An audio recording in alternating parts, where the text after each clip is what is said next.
রুমিন ফারহানার বক্তব্য চলছিল, এমন কিছু অঙ্গভঙ্গি করেছেন যেটা আমার বিবেকে আঘাত লেগেছে। এই সংসদ দেশের সর্বোচ্চ সম্মানের জায়গা। যারা এখানে নির্বাচিত হয়ে এসেছেন, দেশের জনগণের সমর্থন, ভোট, ভালোবাসা, শ্রদ্ধা নিয়ে এসেছেন।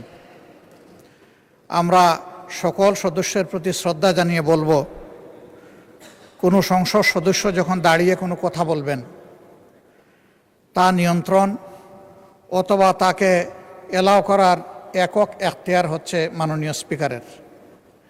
সেই জায়গায় আজকে লক্ষ্য করলাম যে একজন স্বতন্ত্র সংসদ সদস্য তিনি যখন কথা বলছিলেন, দুঃখজনকভাবে ট্রেজারি বেঞ্চ থেকে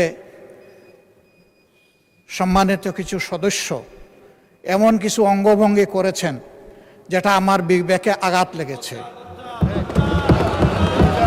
আমি এটা আশা করি না।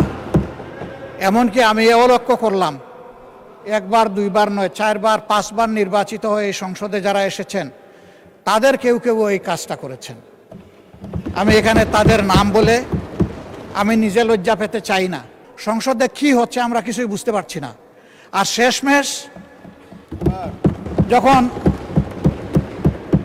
মাননীয় সংসদ সদস্য রুমিন ফারহানার বক্তব্য চলছিল, বিষয়টা একেবারেই অগ্রহণযোগ্য যা করা হয়েছে। আমি এটার জন্য দুঃখ প্রকাশ করছি।